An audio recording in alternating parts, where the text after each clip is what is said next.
What up, everyone? We're just about 2 weeks away from the tip off, and a lot of you are probably getting ready for your drafts, doing some last minute research, some last minute mocks. And today I'm going to start off really simple. I'm just going to start for things to do even before you do your mock drafts. A couple of, I guess, pointers I want to give out for how to get the best experience out of your fantasy this year. And so I'm gonna break this video up into two main important tips. Those will be to draft one team and to know your league. So first thing, draft one team.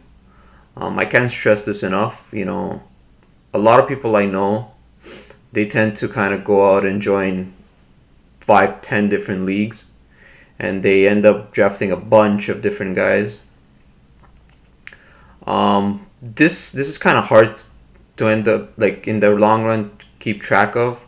You have so many players. You're probably watching like box scores all day, around the clock, keeping track of 100 different players. And also on the flip side, your opponent, you have 10 opponents to keep track of. That means there's another 100 guys that you need to be watching how they're doing. Making waiver ads becomes a pain in the ass. And just overall, I guess you kind of lose that great fantasy experience of kind of having one team and kind of building the strong bond with at least your main core of players, being able to watch them live, hopefully.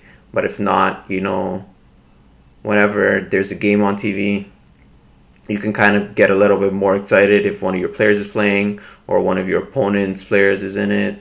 You can kind of cheer for him, cheer against him, and that kind of really, it makes the fantasy experience a lot better.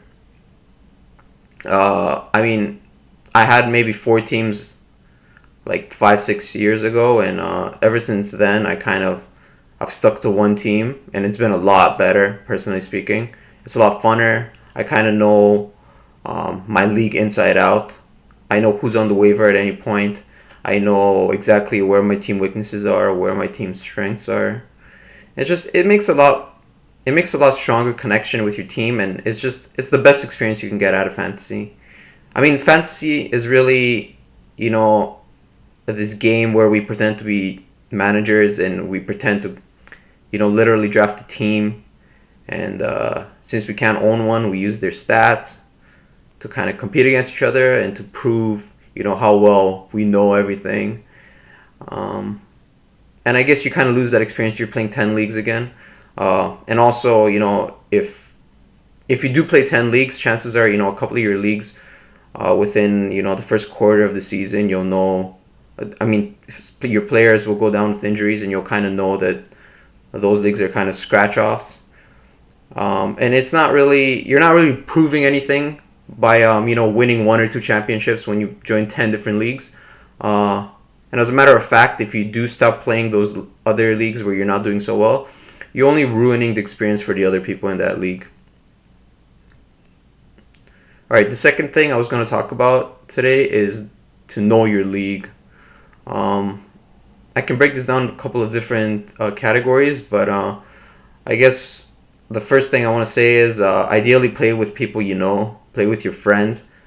This makes fantasy a lot more interesting, talking shit to each other, seeing them in real life and maybe talking trade in person. There's that show, The League on TV, where they get all crazy about their fantasy football. And I'm not saying go that far, but, it doesn't hurt to get passionate about your fantasy team. And, do what you got to do to win, whatever it takes.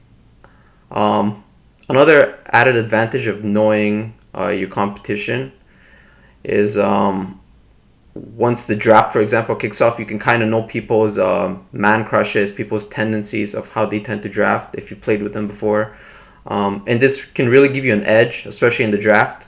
If I know a particular person going after me right at the 12th, 13th pick, going back around, if I kind of know his strategy ahead of time, I can plan out my 14th pick, my 14th pick to go with my 11th pick.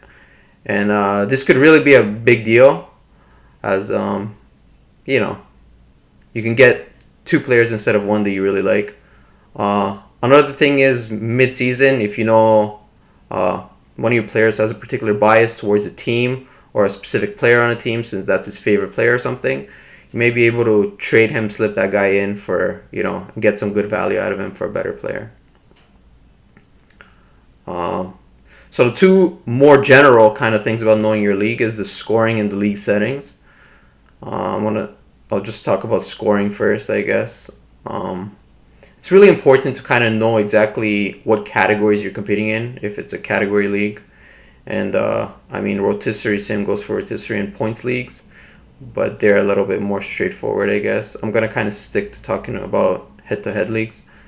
It's really important to kind of know exactly what categories are being scored. I can't tell you how many times, people will confuse, for example, free throws made with free throw percentage. Those two categories, as much as they're correlated, they couldn't be any more different. A lot of guys such as, the hack-a-shack players like Dwight and Drummond and DeAndre, they could drown your whole free throw percentage, but in a free throws made league, for example, they cannot hurt you at all. If anything, they only give you points. They give you extra points for all those extra free throws they take. And in leagues like those, they're, 3-4 rounds more valuable than they would be in regular percentage leagues. Further, the more you can know your scoring inside out, the better. A lot of people I see these days are trying to, change it up from the default categories and try to add in, three-pointer percentage. I've even heard of people trying to add in field goal attempts, free throw attempts, that kind of stuff. So I don't really have a lot of experience in those weird category leagues, but again, it's really important to know your league scoring. The entire pool of players, a lot of their value is directly dependent on the scoring. If it was a points-only league, by that I mean only the points of a player scored or what matters, then, a lot of players like DeAndre Jordan would be next to useless, whereas, Kevin Durant would obviously be probably the best player in the league. But, of course, that's an extreme case I'm speaking, but I'm just kind of using it as an example here. But again, just know your scoring and then derive your player value from there.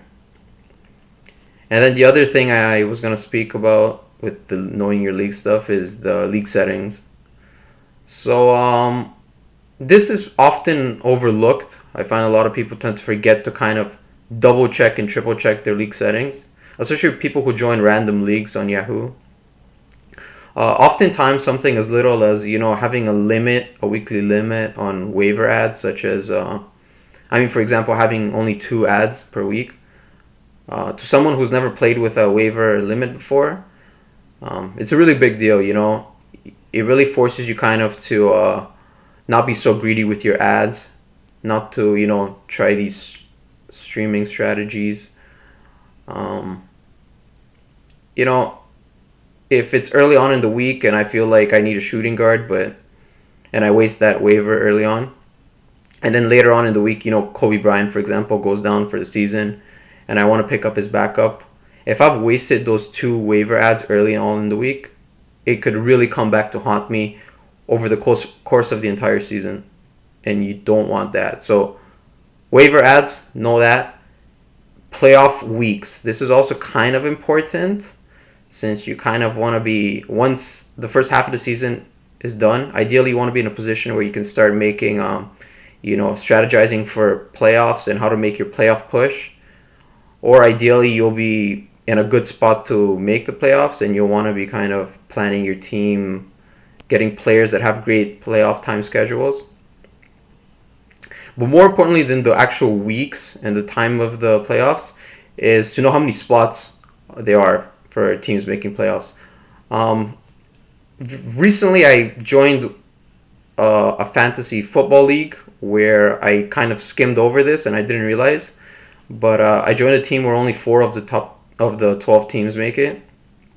And I find that it's been significantly harder to make playoffs with this 4 team setup as opposed to, the default 6, or some people have, 8.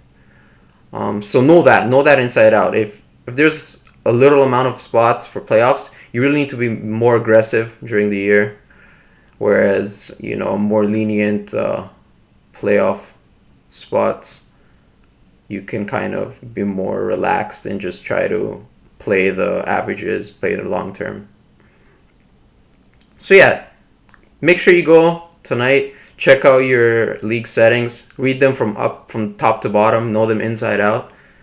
Make sure you know the scoring, and ideally start doing some digging around. Ideally, you know who, at least a few people in your draft. Ideally, start digging around for some of their, digging their brains for, any information, any sign they might give you as to what they're doing or what they kind of want to do. Any piece of information you can dig on them is it could come back to make the difference in the long run.